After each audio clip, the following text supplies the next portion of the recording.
Welcome, everybody, to the premiere episode of the Friend and Foe Show with myself, the Foe, Cody Defoe, here on Love Wrestling. With me today, my wonderful guest right there, the Chris Parrish, brand new RCW Tag Team Champion here in Edmonton. Brought the gold with him and all. Welcome to the show, Parrish. How's it going? Not too bad. Title actually doesn't even leave the chair that it's going to fall off because it's awkwardly too. Yep, there it is. It's awkwardly way too far away from me. Local independent wrestler here in the Edmonton scene, friend and ally and colleague here of Love Wrestling, Chris Parrish, doing wonderful things in the local wrestling scene. Often a friend, sometimes a rival, and a critique of my work on the show here as well. Brought him in to discuss a topic that has ruffled some feathers and definitely stirred some conversation between the two of us over recent times here. We're going to be talking some intergender wrestling today. Where it came from, where it's at, where it could or should maybe go, if it goes anywhere. We're going to start out looking back on the past year, but first I want to let Parrish jump in. You've done some intergender wrestling. You've wrestled some females in the local scene here as well. Opening thoughts, where do you feel we're at with this right now? I don't think we're at a place where a lot of people are okay with it, but at the same time, I do feel women's wrestling as a whole is a lot better and a lot more acceptable than it was, say, 10, 15 years ago. So I think the level of comfortability of seeing them in a ring is a lot more okay. But I do think sometimes you just have to let certain things kind of grow away from each other. And that's where I feel like it. Can you do it right? Yes. Is it usually done right? No. It's fair. I mean, it's something that's been definitely a topic of discussion for multiple decades, as we'll look at today.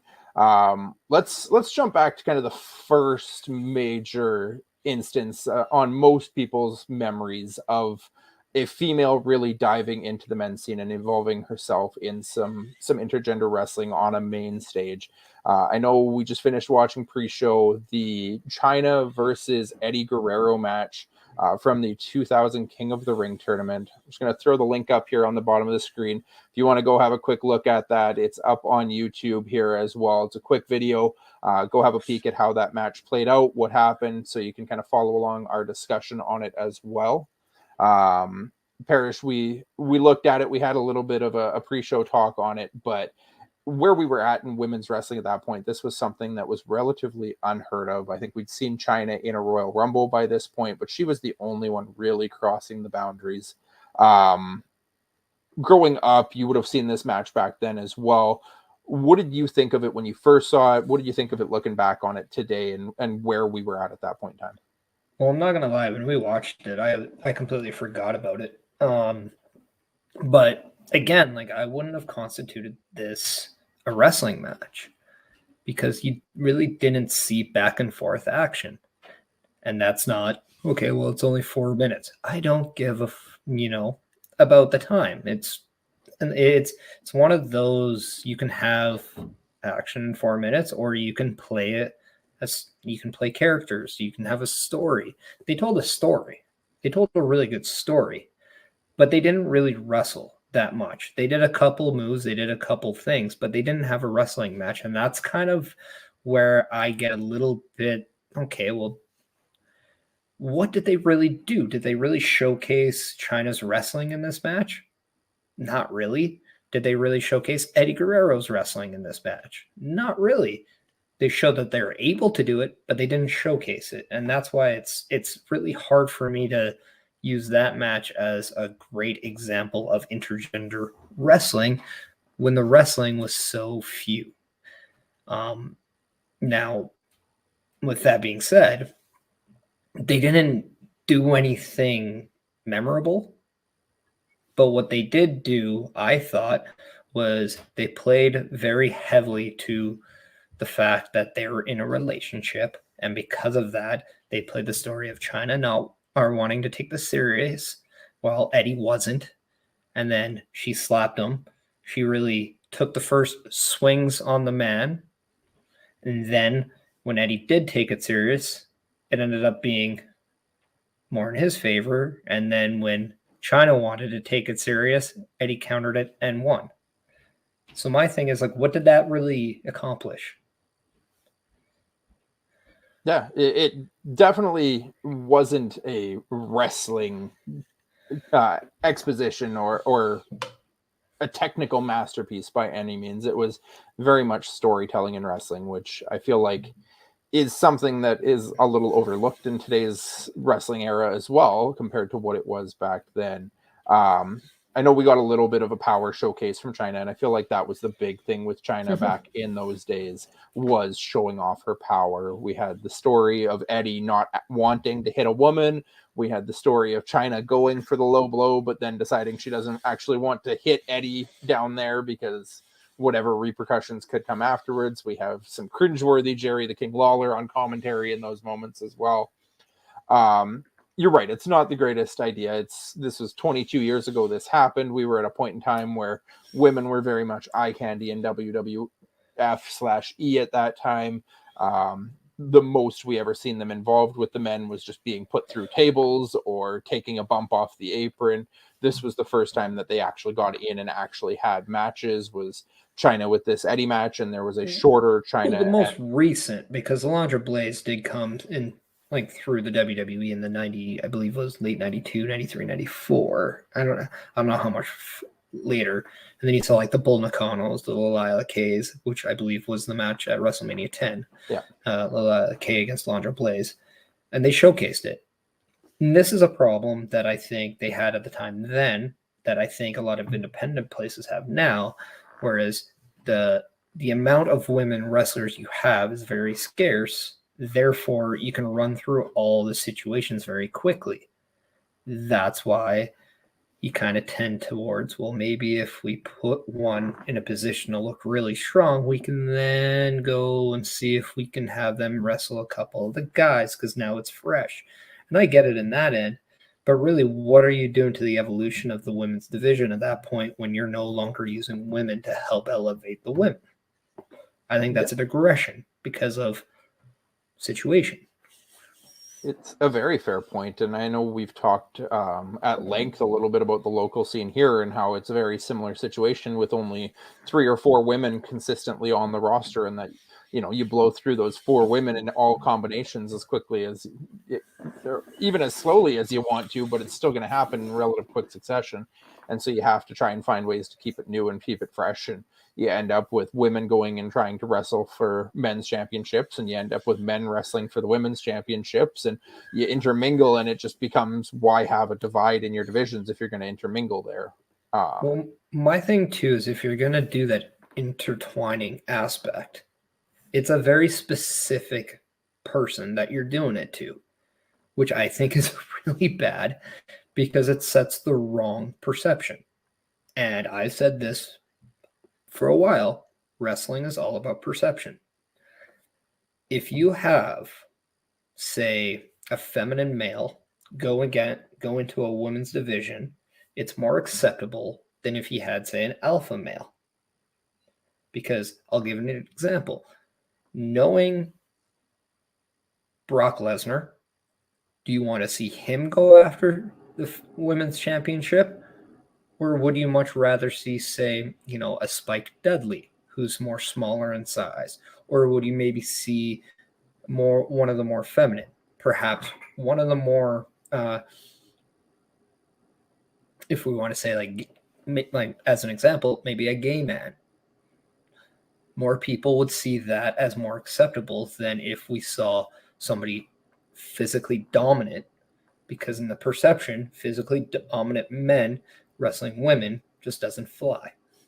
So they look and they try to specifically adjust the setting to make it look more visually acceptable. And I think that alone is damaging enough to the division or the people that they're working, because you're not really giving them the best example or the best person to work with. Therefore, you're not really helping them out, and you're not elevating them the proper way. That in itself is why I'm not the biggest fan in intergender wrestling, because I always feel that you're doing it on a specific point, and you're not exactly taking what's the proper way. You're not exactly making it fair across the board. You're making it acceptable. Like you're choosing your variables, which isn't the best way of doing it. It's kind of how it's always been done, right? That we've got the women that have actually been chosen to move up into those positions in the past. It's no different, right? The women that have been included in your Royal Rumble matches. You've got Chyna, you've got Beth Phoenix, and you had your one debut / final match of Karma, aka Awesome Kong, in WWE, where she debuted in the Rumble and then never really did anything more for them. Mm-hmm. And that's it, right? That you haven't really seen any dominant women otherwise, or any other women in general, showing up in men's Royal Rumble matches or men's matches, intergender matches on the main roster. WWE has definitely stuck to the mixed match idea, where men wrestle men and women wrestle women, and there should be no intermingling throughout the match. But and here's my counter argument: why do you have to have this mixture? Because if you're doing it for the sake of just doing it, I'm sorry, but that's a really stupid way of doing it. There should always be a rhyme and a reason to why you're doing something. And you didn't when you mentioned you mentioned Nia Jax. Oh, I missed Nia, actually. Good call. All right. So yeah, no, sorry, that's what I mean. Like you missed Nia Jax, and Nia Jax actually, at least in the way they presented her, was they had her take out someone, which I think is the most overdone thing they can do at Royal Rumbles anyway. Because they also did that earlier in the same night with the Women's Rumble, and that's how Becky Lynch got in to win it. But they kind of did that. But it's also known that there's a men's Royal Rumble now and a women's Royal Rumble. Back when Chyna was in, there was only one Royal Rumble. It wasn't gender specific because there wasn't a reason to have the gender specificness at the time. There was only one Royal Rumble. It was usually known for men because in history, there's always more men than women in wrestling. It's still technically a thing now in terms of quantity. But when you really look at it, the reason why there's like 5, 6, 7 male championships to the 1 or 2s or sometimes 3 women's is because you have a large amount of men and male competitors opposed to females. Because back in the day, at some point in the early history of wrestling, the women weren't allowed to be in wrestling. It took a long time before that before that actually happened, let alone became accepted. And then when it became more of a trend, and then now when it's become more of a it's more accepted. It's a thing now. Like women aren't looked at just women as wrestlers. They are superstars, as in WWE. Like it's now more acceptable to see women on your TV in a ring as much as watching a man. The unfortunate is that the history shows that the men are just in a different spot because they've been there since day one, whereas the women is still in their evolution stage. That's not like, I'm not trying to make a pun on there because of the whole thing, but that's still where they are. It's like comparing a country that's been around for 400 years to one that's still like 100, 200 years old. Obviously, that other country is still going to have its developmental stages, just like I think women's wrestling is still now. Yeah. And with that being said, women's wrestling is at the highest point it's ever been. And it's awesome to see, but it's still developing. And I think people still need to look at it that way, because you're not going to have it evolve any better if you're already putting it on an unfair pedestal and unfair expectations. Yeah, absolutely. I'm going to take this because it's a prime opportunity talking about development. I'm going to shout out our amazing sponsor here at Love Wrestling, at RK Athletics. Rich King has a wonderful program in person in the Edmonton area, as well as online training through all of his social media platforms. Give him a follow anywhere you follow social medias, Twitter, Instagram, at RK Athletics 1. It doesn't matter if you're a man or a woman or any other gender specificity that you so identify as. Rich will do his best to help you with all of your fitness goals, and we appreciate all that he does for us here at Love Wrestling. See, with that specificities isn't exactly the easiest word to say now, is it? No, it's not. Catch me with a tongue tie here. But like, but also to kind of add to your point, though, like when we kind of took it and went the complete mirror image, we've only seen one male in this, one man in the Royal Rumble. He just happened to be playing a female persona, and it just, when you saw the way they downplayed kind of the whole thing, he was used as a comedy act. He didn't do anything, didn't do any sort of physicality in the match other than his male character's move, which was the Cobra, did it to himself, and he eliminated himself once he put himself in a weird scenario. So it was kind of cheesy.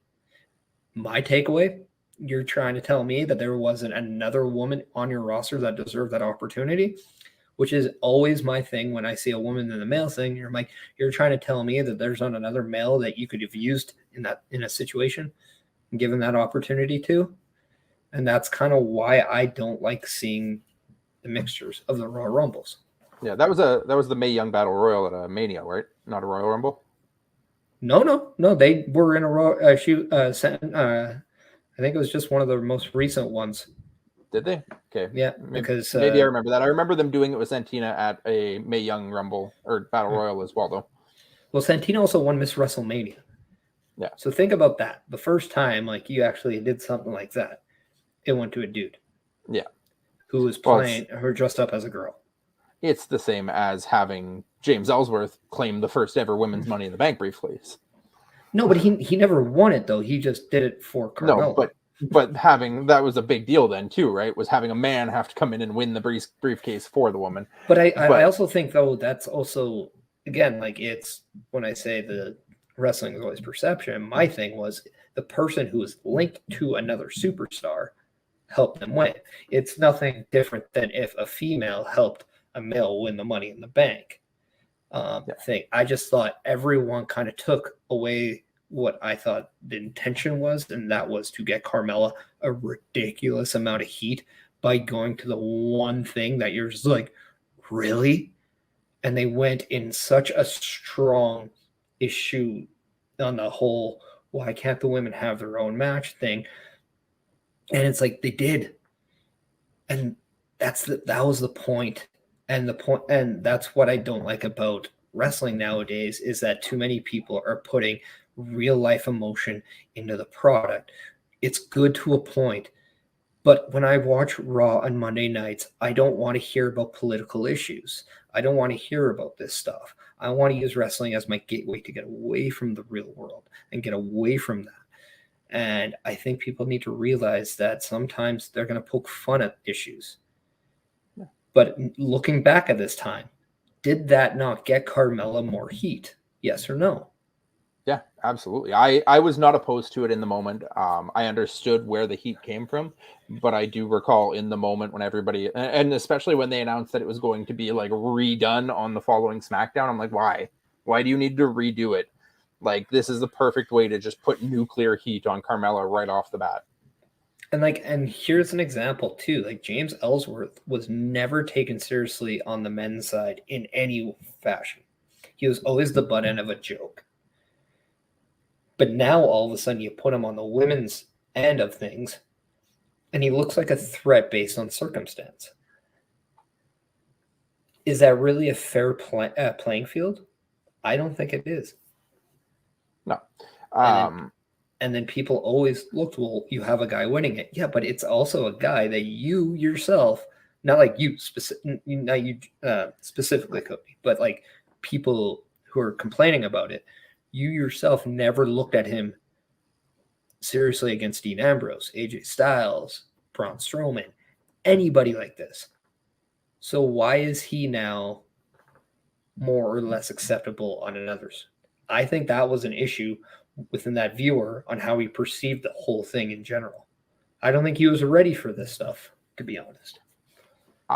I know I've brought this up to you in the past as well, but let's bring it up now, because one of my biggest kind of pet peeves and takeaways of the kind of crossovers in the wrestling right now, and James Ellsworth is a great example of it, is the fact that we're still utilizing the term women's championships on the shows.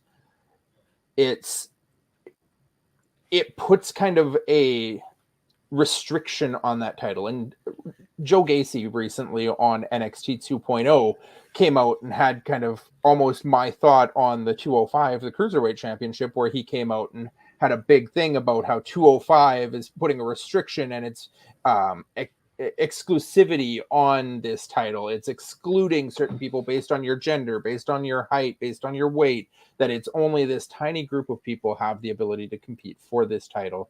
And on the flip side of that coin, you go to like Impact Wrestling, where instead of having a women's championship, we have a knockouts championship. And there's nothing really specifying that the knockouts have to be female, given that we've had, transgender females competing in the Impact division as well. Given that we have a lot of intergender wrestling in that company, we have guys like Caleb with a K that are just kind of there as a James Ellsworth type of act to get beat up by the women. I feel like the WWE can do a similar kind of idea just simply by changing their terminology and putting a different name on the title as opposed to women's. I know there was a lot of stigma that came with it being the Divas Championship, but if it was Divas, you could have males who are Divas.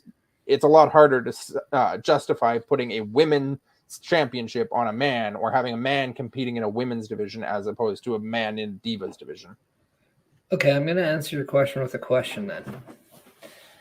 If you and I went to, say, a local establishment and we had to go to the bathroom, why do I have to go to the one specific bathroom? Why can't I go to a urinal or a toilet in the other gender's bathroom, flip out my genitalia, and go? Because it's not acceptable. Yeah. It's not socially acceptable. Society still has not accepted this. Why? Because that's just it. Men and women are different. People have to just get on the idea. They're not the same. People forget that males produce testosterone while a lot of women do not. There's a lot more estrogen. There's science behind what makes a woman different than a man. That's not a bad thing. It's not a good thing. That's just the way it is. So men and women, you can tell the difference between the two, right? Yeah. It's the same thing to why we have parks for humans and we have a dog park. It's the same thing to why you have, you're always going to have restrictions in this world, regardless of what they are. You're going to have, you can take your dog for a walk, but they're not allowed inside certain malls, not allowed inside certain venues, right? Because no pets allowed. Similar thing. Now, as it pertains to wrestling and the title, it's different because the reason why there's men's titles and women's titles showcases the evolution of both the genders. One, do you really want to see Brock Lesnar versus Alexa Bliss for the WWE title? No, but I would be okay with a mid-card or a different. That's right there. That is why, because you're already specifically changing what's acceptable and what's not. If the name women or men is not a thing, the answer should have been, I have no problem with Alexa Bliss and Brock Lesnar. My thing is the perception of what they are, that's not accepted. It's going to be one-sided. You're not going to believe Alexa Bliss can beat Brock Lesnar because there's people bigger, stronger, better than her that have shown that they can't beat Brock Lesnar. How can I believe this? Yes, it's wrestling. Yes, there's specifics of disbelief, but it's still something that has a lot of reality base to it. There's still a lot of realism to it. There's also a lot of believability to wrestling. Restrictions aren't always bad. You're not going to believe that she can take him on, but no different than you're not going to believe a Leo Rush or a Ricochet can take him down either. It's, again, I'm going to fall back on Impact because I feel like Impact is really kind of pushing the boundaries of the intergender stuff right now. Having the Digital Media Championship where they had 3 men and 3 women in a 6-person match wrestling each other for the same championship. You've had Chelsea Green on recent shows taking bumps from W. Morrissey and Moose. You had Alicia Edwards recently in a feud where she was taking a lot of bumps. This is my issue, though. You're touting one all the time in here. I'm touting it because it's pushing the boundary. No, but it's only pushing the boundaries to help women. From your examples, you've listed nothing but female examples that got the benefit. What males got the benefit out of this? Which male stars became better? So is it really equal from both genders, or are you doing this solely to help one gender? That's where I'm having issues with this, because you're not doing everyone justice. You're doing specifics. That's fair. And when it comes down to specifics, that's not good business. That's not good television. That's not good for your company, because you still need this. It's the same reason why in boxing you don't see Jelena Jankovic fight Oscar De La Hoya, right? Yeah. It's why you don't see Ronda Rousey going up against Andrei Arlovsky.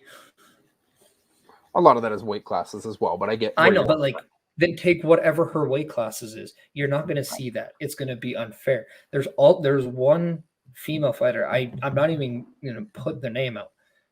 Got a sex change, went from a male to a female, and fought and got blacklisted because they were not only demolishing women, but almost flat out assaulting them in these matches. And it was just wrong, because they were still producing a lot of the male hormones and using that. And it was just unfair. And that's just where I get to the wrestling part now, that even though you suspend disbelief, you're also still going to have the believability. You're still going to have a lot of that.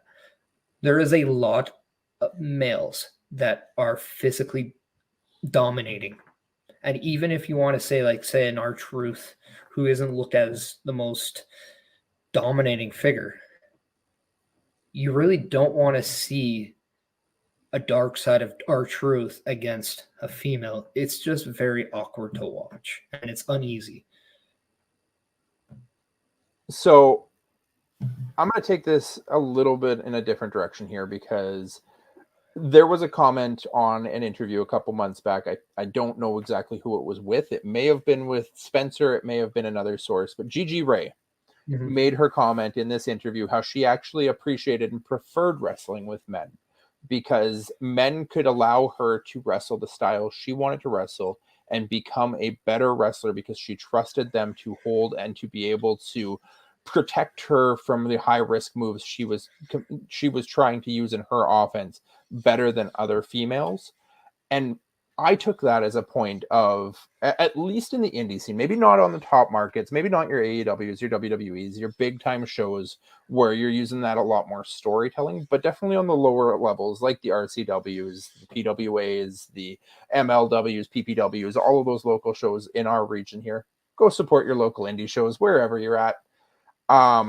Using it as a level to improve as a female wrestler by getting the opportunity to wrestle among the men and have somebody who can protect you better. I know a lot of our women here in RCW that you know and are friends with and familiar with do go and train away from like the shows themselves with men, so that when they get in the ring with those men for their matches, they have a lot more familiarity and trust with them. What about on that angle with it, in terms of like a training benefit for men to get to wrestle, or women to get to wrestle a men's style, as opposed to always having to wrestle other women who maybe don't have that same level of experience and expertise? Well, if it was worded just like that, I'm not going to lie, the way I'm referring it to, well, one, I'm also going to specify, we also got to take into account, she's probably talking about the people she's worked up into the date from when she started to that point. So she may not have wrestled enough bad male wrestlers or enough good female ones. But with that being said, by the wording you gave me, she says she prefers one than the other. She kind of, in a way, is saying one's better. She's saying, the part of it that I do recall was she was saying that men just are built differently and have their strength in different areas, and she trusts them to be able to hold her through moves like the Hurricane Ranas, like the high octane, upper echelon, high flying offenses. From my experience, I'm not gonna lie, I'm more comfortable doing my physicality, my style with men because I don't worry about specific stuff. I'm not saying women can't do that. I'm just saying I've encountered a lot of women that do not like to do that. I have encountered some that are okay with it and are fine to work with, but I feel I get a lot more setback or I get a lot more withdrawal with women than I do with men. I'm not saying there isn't any with men. I'm just saying I get more with women. However, it's because there is a level of training from when I've started to now that when I see a lot of guys just go more. And I do believe the one thing that nobody talks about between men and women wrestling is testosterone. I believe in competition and physicality, testosterone really comes into a play a lot more than for men because they have more. And because of that, they're allowed to do, say, more pain stuff, more of that stuff. I'm not saying women can't do this stuff. I'm not saying they don't have the ability to do that. I'm not saying that they can't take it because we have seen by example there is nothing women can't do. I'm just saying that in my experience, the stuff that push me, I don't get from women. I get creatively pushed when working with women, but I don't get physically pushed when I'm working with women on average of the competitors. Makes sense. And I think a lot of the time people just need to realize that wrestling is also a very intense, a very aggressive, and a very stressful, and a very hard pressed thing to do. So it takes specific kinds of people to really grit it out. Men or women, like you have to be able to push, you have to be able to dig, and you have to be able to like when you think your pain is at a 10, you have to be able to push through that sometimes. And I've seen just as much men tap out as I have females. This isn't a thing of saying men can do it, women can't, because women can do it. But I'm just finding the average of what one gender can do to one another on my thing. It's different on average. But I do find throughout time, we're seeing women improve. One day will we get there? I hope so. I really do hope so. I just don't think we're there yet. And you have to really find the perfect example for it to happen. Because again, when you specifically take one and go specifically against another, yes, it can work. But on average, is it equal? No. Will it be? I really hope so. I really hope so. But I do think testosterone really is in effect when it comes to combat stuff. Yeah, it definitely has to have some effect there. It helps with the building of muscles. We grow our muscles in different ways, in different places, and to different levels. I can't dispute that at all. And in any kind of real straightforward combat sport like a boxing, like a UFC, Absolutely, you're not going to see that. I think the only reason that pro wrestling gives us the opportunity to even have this discussion and consider it is the nature of how pro wrestling is done, that they can do it in a safe enough manner to tell the story, to entertain, as opposed to having to tell a story where somebody's just getting the crap beaten out of them, or Well, and not that's doing anything in a completely believable manner, because you can find a way to write the story to make it believable. and that's just it though too. Like wrestling is about storytelling. It's about entertainment. That's why it's always like there is no impossible on that. Because if there's an impossible, then you're just not creative enough to do it. With that being said, it's not always going to work. And that's where I've seen some struggles. I've seen a lot of times men and women can have good matches. However, like, I don't always take an account that we're going to see the same style of person A in this match than if person A was in a different match against the same gender that person A is. Whether or not that's higher, lower, it's debatable. And it could be either person A could be a male, person A could be a female. It doesn't necessarily always sway one or the other. But my thing is, on a constant level, we're just not there yet. And to me, if we were not there yet, then I don't want this rapid jump to say, okay, now it's fine. We got to take the growth at the spurts we get.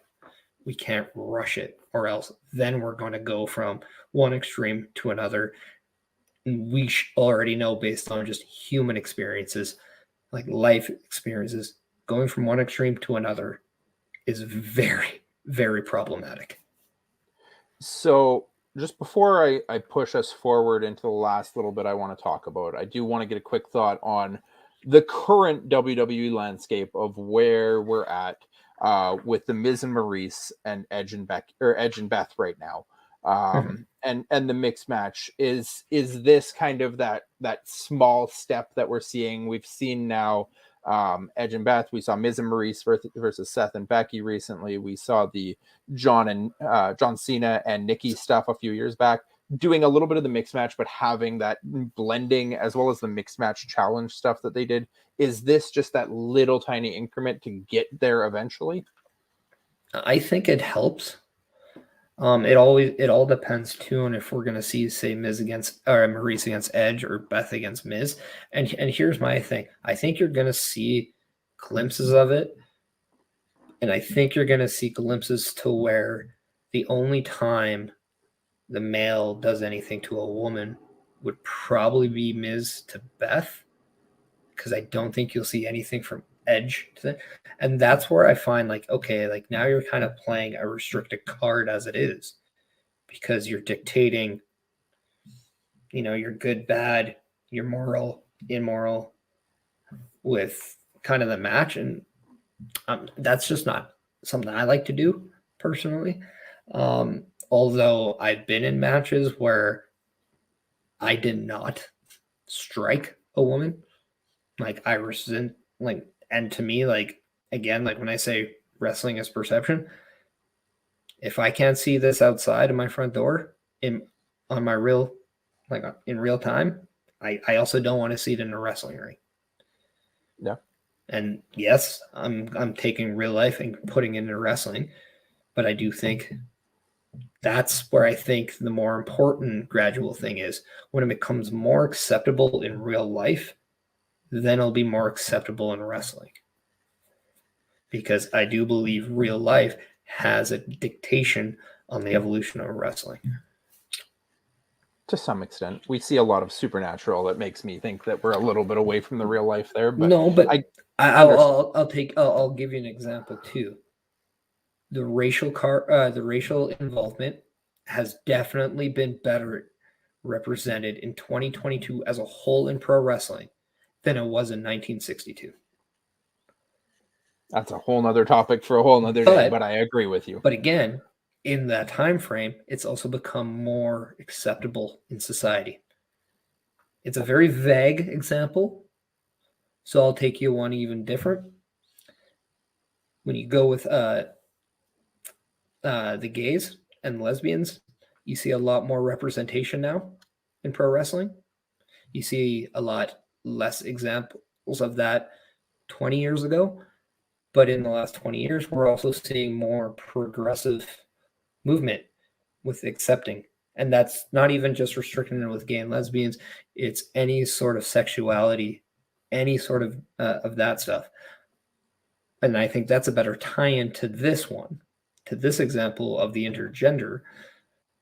But it's also one of those things where, for some reason, society still has a hard pressed on physicality between men and women. Therefore, it's still within wrestling. Yeah. We're going to jump to kind of where we go from here, but I'm going to take this opportunity now to pop in a quick word for our other amazing sponsor here at Love Wrestling. Support is being brought to us by our friends over at Manscaped, the best in men's below the waist grooming. Manscaped offers precision engineered tools for your family jewels, my family jewels, Parish's family jewels. We are perishables. Your perishables. There we go. Manscaped is taking care of us here at Love Wrestling, so we want to take care of you. We are currently offering a wonderful offer from the Manscaped team. We get 20% off as well as free shipping worldwide at manscaped.com if you include the promo code Love Wrestling on your order. Get out there, have a look at it. You can get the Lawnmower 4.0, the sleek, wonderful waterproof razor with an amazing light on it to be able to see what you're doing. It has blades to prevent and reduce the chances of nicking and scratching. It comes with the opportunity to get some crop preservers, some crop reviver. They've got a nose and ear hair trimmer that you can have a look at, boxers, t-shirts, all of the wonderful goodies that you can have over there. So once again, that's manscaped.com, and you get 20% off your order and free shipping anywhere in the world, USA, Canada, Australia, wherever you're at. We will get it to you with no additional shipping costs. You know what I love too about the package I got from Manscaped? The newspaper. If you actually took the time to read that, it is hilarious. And the crossword was awesome. I have not taken the chance to read it, but God. Ed did recently point out to me that it's actually great if you put it underneath you while you're trimming and then just use the newspaper to wrap it all up and throw it out when you're done. Oh, man, but it's great reading material if you have to go number 2 as well, though. I mean, that said, we're going to push into kind of the final piece we're going to talk about here is where we can go from here. I keep touching back onto Impact because I do feel like they're the ones doing the most with the intergender right now. We've seen a little bit now crossing over into AEW. We've seen some of the mixed match stuff happening with couples in WWE. And the Digital Media Championship is the one that kind of stands out to me now because this was created as a title where we had 3 men, 3 women who had the chance to be the inaugural champion. We haven't really seen it defended intergenderally right now, but it seems like it's just kind of an open division for anyone to compete for. So low card title that you're not going to see any of your top champions ever really fighting for it per se. Is this kind of a place that maybe we can see a little bit more growing in the future where we can actually have a division set up like this for upper echelon women and lower level women to have a way to like wrestle between each other without having to worry about the women challenging the men's championship or the men having to come down into the women's championships? I mean, I don't think the phrase lower level women ever, I know that's not what I meant, but lower level men is what I meant. But like your like lower card superstars. I'm thinking like your stronger, more built women, like your Jordan Grace, who is the current champion, going against your tinier X division guys like your Rohit Rajus and your Caleb of the Case. My thing is, if you have a title and it's not meant for your stars, anybody, regardless of what's between your legs, if you're vying for that title, you're clearly not good enough for a good one or an important one based on the perception of what that title means. So that's beyond a gender thing. That is more of a, I mean, you're in the who gives a shit division. So you could compare it to a 24/7 division. Again, I say. But it's also one of those situations. The only way you're going to get better or more accepted at this and have more growth towards this being acceptable is just by doing more of it in a correct form. And whatever that is, I'm definitely not the right guy to ask, because all I have is my opinion. All I have is my thing, or my what I feel is right or wrong. And that's going to be different from anybody else. Like, it's somebody's going to watch this and think I'm an a-hole or whatever, and then some people are going to agree, some people are going to say, no, you don't know what you're talking about, I don't, whatever, right? Like, that's just what's going to happen. That's what you get for sharing your opinion in at public. The end of the day, you've been in the ring. You've been in the ring with men, you've been in the ring with women. You've lost a championship to a women a couple months back. I did that because Spencer needed help on the budget. Pluggo, you're at fault for this. That I didn't. said, though, it wasn't because I only... gave it to a woman, or I dropped it to a woman. I dropped it to an accountant, and a damn good accountant who needed to help get the fiscal year in wraps. We were in Q4. We needed this. And now look, we have Manscaped as a sponsor.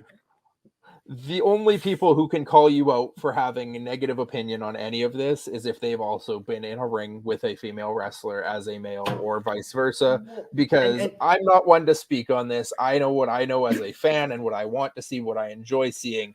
You've been in there and seen it from the other side of the ring ropes, the other side of the locker room, and we can't fault you on what. And there's going to be performers like a Michael Richard Blaze, like a heavy metal, that are probably going to have different opinions than me, because they've not only gone and done this as well, and they've gone to have a lot more success than me at doing so. That's just the reality of the situation. However, I also wrestle differently than both those guys. I also have a different form of the way I like to work than those guys. There's also a level of comfort that I have in that thing, as they might not have the same level of comfort or discomfort that I do. It's one of those things where it's just the way I feel. I was brought up. It's just something that I just don't like to watch. I don't like to see. I don't like to be a part of. However, professionally, I'll do it, and I'll try really hard at it. I will 100%. And I don't think any woman that I've been in the ring with will ever say I took advantage of them or I hurt them or anything like that. And that's something that I take very, very much kind to me, because that's the last thing you want to do with anybody. But again, the last thing you want to do or be known for is a guy who accidentally was too stiff on the opposite sex. And that's something like you just don't want to be. You don't want to have a reputation like that. You want to have pride in your work. It's the same thing with Bret Hart when he said he went through his career never seriously hurting someone. It's just a pride factor at that point. For me, it's just different because I don't know if I can. And it could be just as much internal as it is my talent abilities. Therefore, it could just be more on my end than anything else. It's if I have issues doing it, maybe could be insecurity. I don't know. I'm not enough to admit that. It could very well be the insecurity of the performer to whether or not they actually want to do it or they're comfortable doing it. Might not be, but it could be. It's just one of those things where I know there's a lot of wrestlers that don't want to do it. I know there's a lot of them that like the challenge of doing it. And I know there's people that don't think it's a big deal at all. And I know there's going to be fans across all platforms as well. So one last final hard-hitting question for you before we close out here, Parrish. No. Is there a benefit that can be seen from women being in an actual match against a man as opposed to what they can gain from just training and wrestling behind the scenes? Is there any kind of pro to a full-on match that they don't gain from just training? I think either gender and both genders definitely can take a different way of approaching a match. There's going to be a different way to like work with specific talent. There is no way I'm going to believe that, say, Daniel Bryan works the same level and goes about the same way of working a wrestling match as Dana Brooke.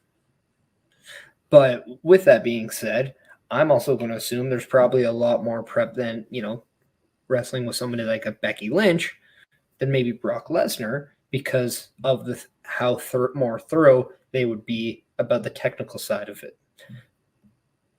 However, there's a lot of things you can gain about working with anyone. It all depends on your attitude and how you are going into it. You can learn so much more about women while working with women. You can find out a lot more about men when working with men, especially in a niche that they're comfortable in. So I think that has a lot to do with it. I also think there is so much benefit that can go on, but you're also opening up a room where a lot can go wrong. So you got to be aware of the bad that comes with the good. So it's one of those things.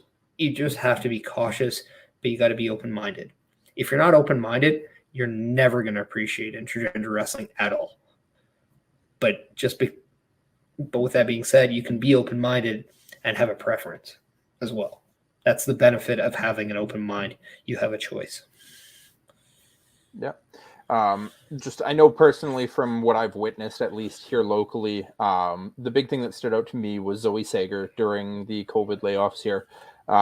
She posted a lot of videos of her behind the scenes, and she was training in the ring, practicing, working out with a couple of the male guys, including Michael Richard Blaze. And I felt like after we got wrestling back in the province here, she was at a whole new level. And just from a training standpoint, as opposed to an actual in-ring match standpoint, I guess from a fan's perspective, it's hard to know the difference on what you gain from training as opposed to what you gain in a match.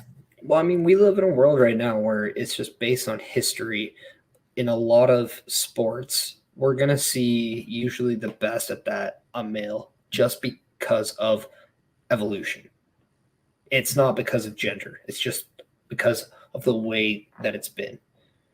So in a lot of places, 9 times out of 10, there's a good chance, not always, so people don't come at me, but a good chance that usually the best in a sport that is in your area, there's a good chance a guy or a male is in that position. Not all the time, very not all the time.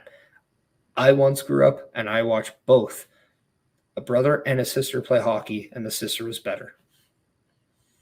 Just, you got examples of it, right? Like, it's fine. But I'm going to just say, based on the evolution of that sport, based on the evolution of how old they were able to start doing it, you're going to see differences on that. There's a good chance you're going to get people wanting to improve by working with people that are better than them, right? That's usually a given. In this situation, one of the best ways for Zoe to get better was training for the best, and that was the MRBs, heavy metals, and working alongside with them. She's going to get pushed more with those people because guess what? If I want to get better, I'm going to work with the heavy metals, and I'm going to work with the MRBs because they are two of the best. So it's kind of a bad example in the way because it can really benefit either one. The thing is about Zoe Sager, she put in the work herself. She got challenged. Yes, maybe the counterparts also helped, and they helped big. However, she's still the one that found that extra gear and went there and still did it. Did she get help along the way? Yeah, we work in a business where you need help. It's okay to have help. Nobody succeeds on their own. So the thing is, if you don't have it in yourself, you don't have an ability to get there either. So you need to put all the tools together. Zoe Sager also got herself in there just as much as her counterparts did as well. It's fair. Big credit to her. Wonderful female wrestler in the local area here if you're around. I'm going to pop you on the big screen now, Parrish. I'm going to let you promote yourself, that wonderful new belt you've got, where you're defending it next, what you've got going on. Let me get it.